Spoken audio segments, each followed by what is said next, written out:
Le monde a l'ère de l'intelligence artificielle. En Afrique, on parle encore de la digitalisation. Quand on prend l'exemple de mon pays, qui est la Guinée-Conakry, on continue aujourd'hui encore à utiliser des méthodes très anciennes. Et quand on prend par exemple le secteur de l'industrie du commerce ou même du service public, sont très peu modernisés, plus forte raison de les digitaliser ou de passer dans le monde de l'intelligence artificielle. Donc, les méthodes utilisées qui sont dominantes aujourd'hui datent des années 80. Alors, c'est quoi le problème? Le problème n'est pas le manque de talent. Le problème est un retard de méthode. Pourquoi et comment pouvons-nous rattraper ce train qui est déjà en cours de route? C'est ce qu'on va voir dans cette vidéo. Et si tu viens de me découvrir, je m'appelle Saliou, je suis passionné de l'entrepreneuriat. Comme tu le vois, j'aime partager ce que j'apprends.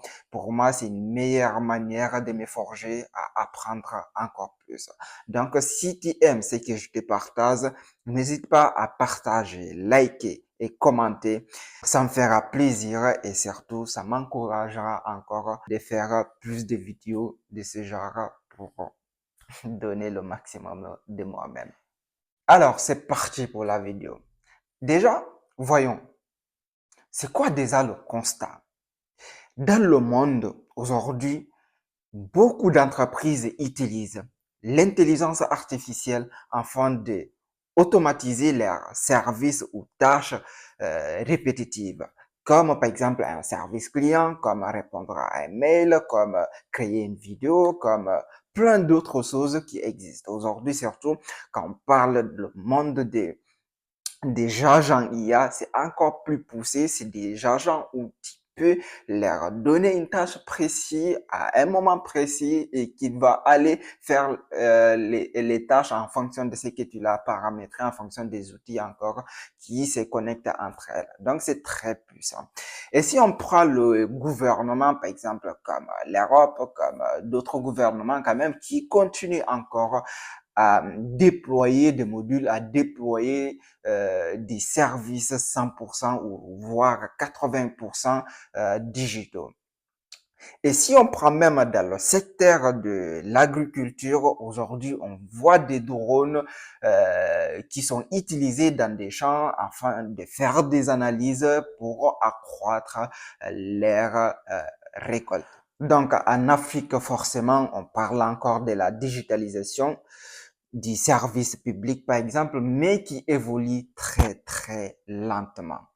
Et quand on prend, par exemple, tout ce qui est secteur du paiement, et ben, c'est très bien, on a eu des avancées évolutives sur le paiement mobile, mais pour moi, c'est pas assez pour nos entreprises pour aller concurrencer le monde extérieur. Quand on prend vraiment aussi sur le secteur de e-commerce, pour moi, c'est un domaine qui est mal compris ou qui n'ont pas du tout utilisé dans plusieurs pays en Afrique.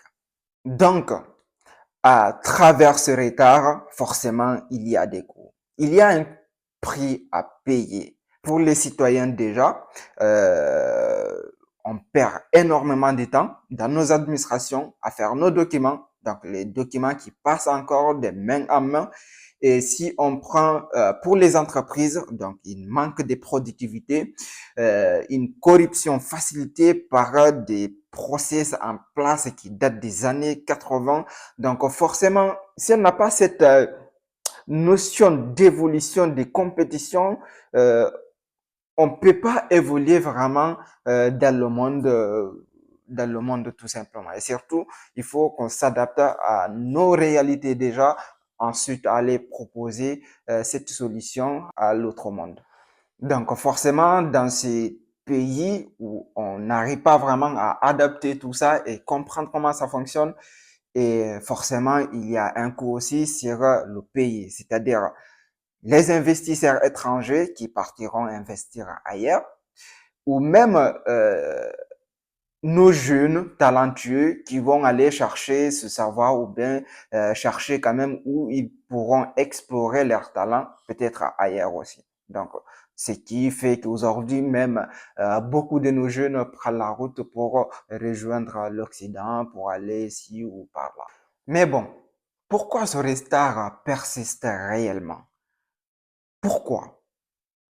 Donc, je vais vous donner pour moi quatre raisons.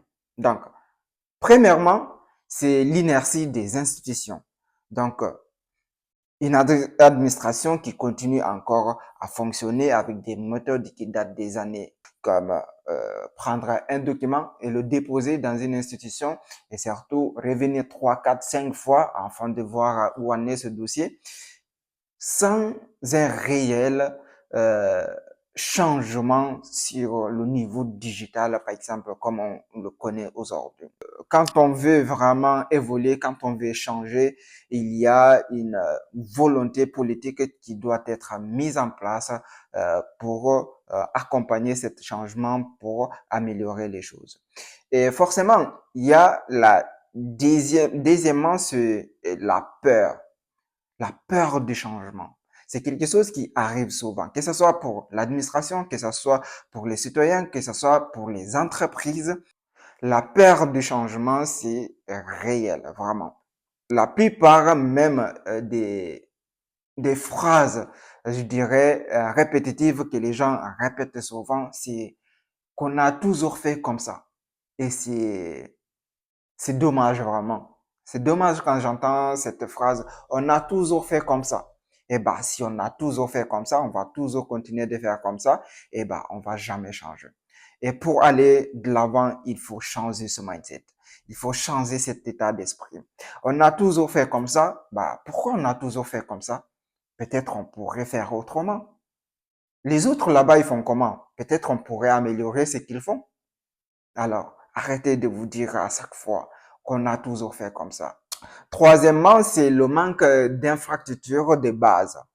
Forcément, quand on n'a pas de l'électricité, quand on n'a pas de routes, quand on n'a pas de l'internet, c'est très compliqué d'évoluer dans ce contexte-là. C'est très compliqué d'évoluer dans ce système-là. Donc, nos institutions, nos gouvernements doivent prendre leurs responsabilités afin de donner l'accès à l'eau aux gens, l'accès à l'internet, l'accès, comment on appelle, à l'électricité, surtout l'électricité aujourd'hui. Et l'Internet, c'est le facteur numéro un dans le digital. C'est ce qui permet aujourd'hui d'améliorer la technologie. Donc, c'est très important. Et du coup, le quatrième point, c'est l'absence de formation massive. Donc, si on prend les services gouvernementaux, les institutions, combien des gens sont formés aux outils numériques réellement? Combien? Ou bien combien de commerçants se forment régulièrement à utiliser des outils numériques comme la caisse numérique, comme l'encaissement par Internet, ainsi de suite. Combien de commerçants le font réellement? Donc, c'est un constat et il faut qu'on change cela. Il faut aller de l'avant. Donc, si on n'arrive pas à utiliser les outils déjà existants, comment pouvons-nous améliorer ou créer d'autres outils qui pourraient s'adapter à notre réalité? C'est exactement ça. Donc, arrêtons de penser ainsi et passons encore une fois à l'action. Alors, pourquoi nous devons absolument changer? C'est un point important quand même. Il faut qu'on change. Et bah, pour changer, donc, il y a pour moi quatre raisons, d'accord? Et premièrement, c'est que le fossé se creuse chaque jour. C'est-à-dire que nous voulons ou non, il y a d'autres qui évoluent. Si nous, on n'évolue pas, il y a d'autres personnes, d'autres pays, d'autres institutions, d'autres entreprises qui mettent des structures, des process en place afin de pouvoir évoluer. Quand on prend en Afrique aujourd'hui, dans le cas des Rwanda, qui ont déployé 100% de leurs services publics en ligne. C'est une avancée majeure. Si on prend la Guinée aujourd'hui comparé à ça, franchement, c'est autre chose. Et la raison numéro 2, c'est surtout, c'est que notre population est très très jeune. Si on prend le cas par exemple de la Guinée, plus de 60% de la population ont moins de 25 ans. C'est très très jeune. Donc cette population-là, c'est une population qui est dans l'ère numérique. Si nous nous adaptons pas et nous leur fournirons des institutions, des outils modernes, ils partiront forcément les chercher ailleurs. Et ça, c'est pas du tout bon pour nous. C'est bien d'aller les chercher et revenir les construire, mais c'est pas ce qui se fait aujourd'hui. La plupart des gens qui partent chercher ce savoir ne revient rarement parce que, voilà, on s'adapte pas tout simplement. La troisième raison, c'est la raison économique. Sachez que le monde digital n'est pas juste un monde de tranquillité ou un monde de confort, c'est un monde de croissance économique. Donc, si on prend l'exemple aujourd'hui de l'Afrique, en fin 2025, l'Afrique a ajouté plus de 180 milliards dans son PIB grâce au digital. Donc, l'Afrique aujourd'hui est un chantier, il y a une réelle transformation et il faut qu'on s'adapte, il faut qu'on suit la tendance et qu'on évolue avec. C'est très important. Et forcément, la quatrième raison que vous vouliez ou non, c'est que l'IA est là. L'intelligence artificielle est là. Pendant que vous écrivez tous vos factures à la main, pendant que vous faites votre devis sur le téléphone, en appel ou bien sur votre papier sur le bureau, il y a d'autres entreprises qui évoluent, qui créent des entreprises à des milliards pour atteindre forcément à des résultats ou pour proposer des services qui sont avantageux pour la population, pour leur entreprise, ainsi de suite. Donc, forcément, si vous continuez encore comme on appelle, juste en espèces, ou bien vous continuez encore à encaisser dans votre magasin, dans votre boutique, que vous ne vous adaptez pas au moins avec des outils numériques qui vont vous faciliter la tâche pour vous concentrer encore sur d'autres aspects. Si vous n'arrivez pas à créer votre communauté en ligne et tout, sachez qu'aujourd'hui, vous êtes en retard et vous n'allez pas passer comme ça du cahier, vous n'allez pas passer comme ça du cahier à l'intelligence artificielle. Il faut commencer par la base. Donc, vous devez commencer petit à petit à digitaliser l'ensemble de vos petites tâches afin d'améliorer, afin d'arriver à cette stand où vous pouvez réellement produire avec l'efficacité. Comment accélérer ce changement? Je vous donne un plan d'action concret que vous pouvez mettre en place dès aujourd'hui. Donc, premièrement, si vous êtes un commerçant, commencez à adapter un logiciel d'encaissement. Ou bien, si vous êtes par exemple en Guinée, je vais vous recommander un outil spécial. Et c'est une entreprise qui évolue dans le domaine de la technologie qui s'appelle Démarche Guinée. En gros, Démarche Guinée, c'est une entreprise des apps qui évolue dans le monde du service public, enfin digitaliser tout ce qui est service public comme la carte d'identité, les frais de naissance biométriques. Mais ils ont aujourd'hui leur secteur pour les entreprises. En gros, il avait un secteur pour le gouvernement et là, ils ont déployé un autre module qui est le secteur pour les entreprises. Et dans ce secteur pour les entreprises, c'est totalement gratuit. Vous allez voir.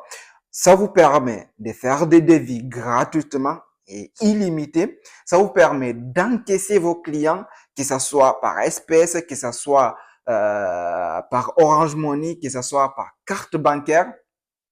Et vous avez la possibilité d'ajouter vos clients, les suivre, savoir qui vous doit de l'argent avec un tableau de bord vraiment génial pour vous permettre d'analyser tout ça.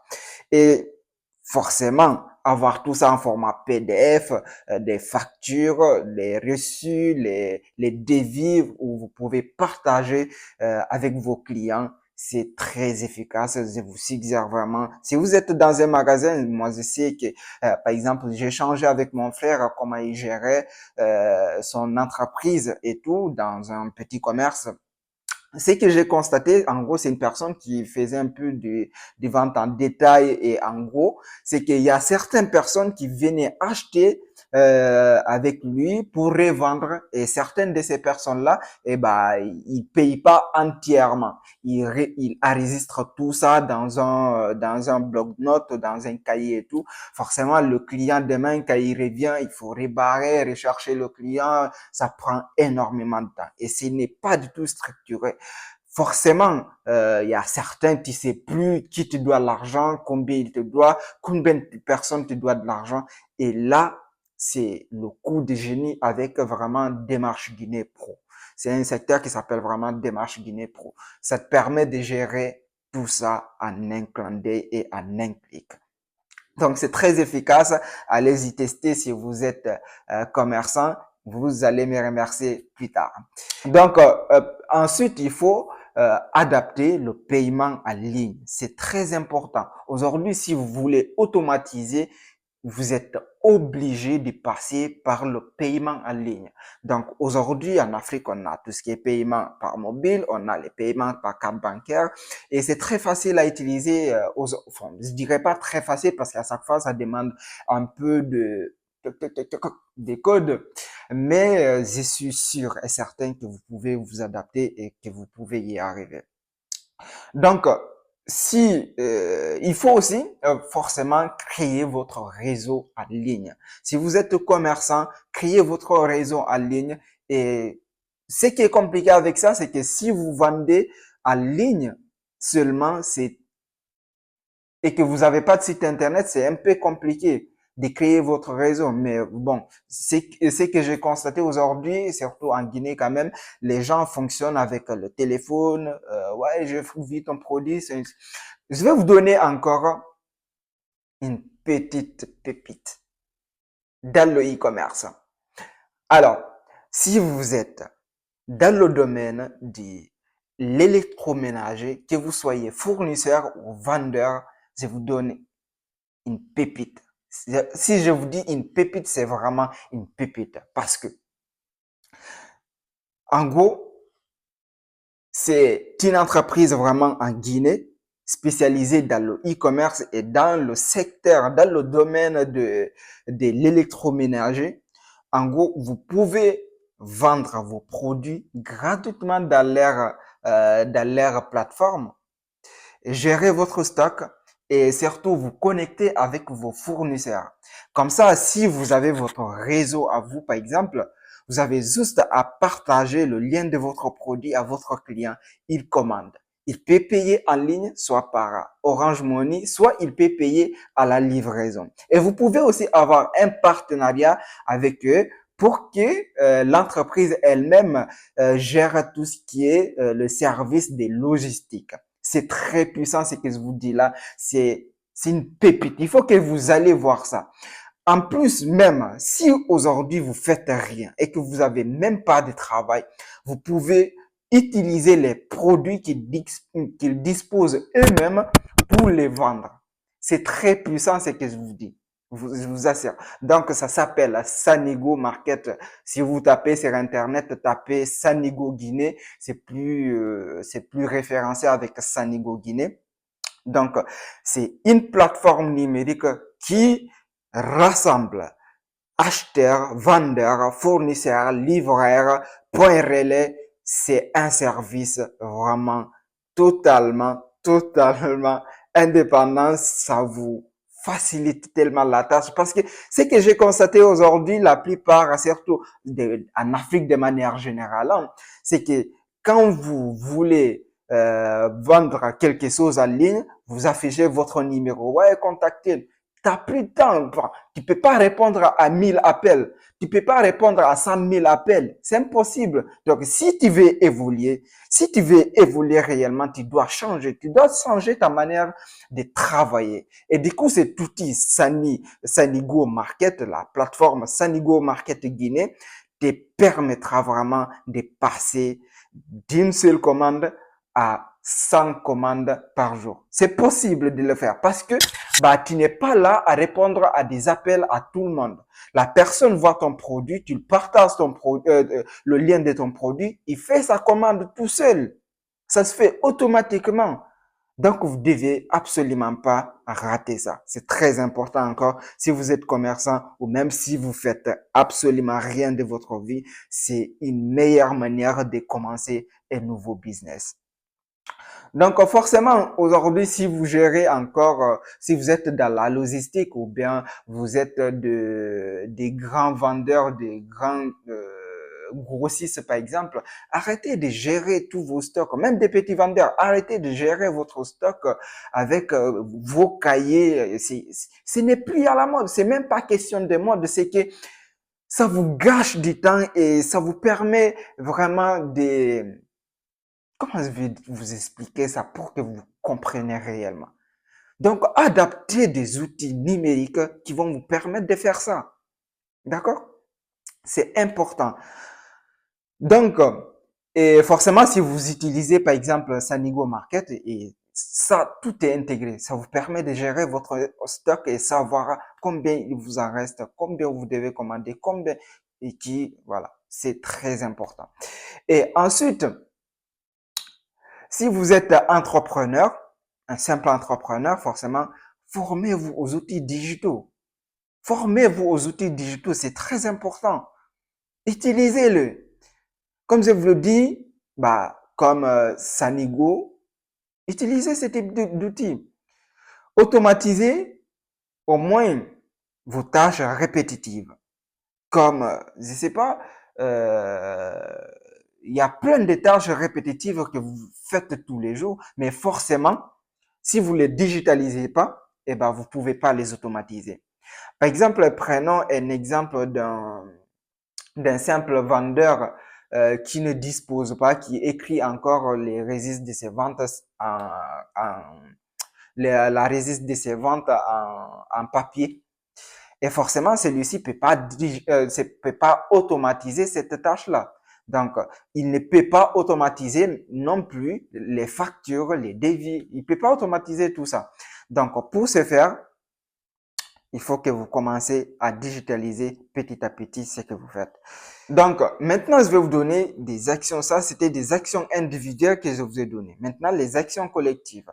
Les actions collectives, un plan national digital avec cohérence claire. Donc, il faut qu'on exige à nos gouvernements qu'ils utilisent au moins 50% des services publics soient faits en ligne. Qu'on puisse, par exemple, faire notre extrait de naissance en ligne. Par exemple, que le gouvernement puisse collaborer comme démarche Guinée, enfin digitaliser tous ces types de démarches-là. Donc, il nous faut de l'électricité accessible, du courant, de l'internet, se former à l'échelle sur les outils digitaux, former nos agents, ainsi de suite.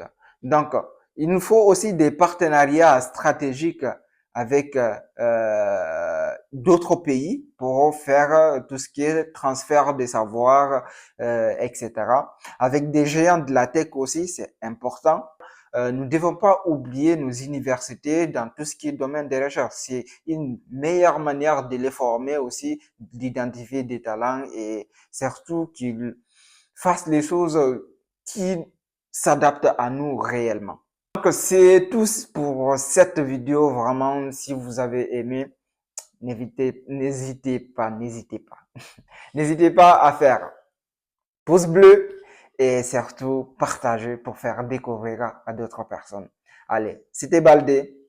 Ciao.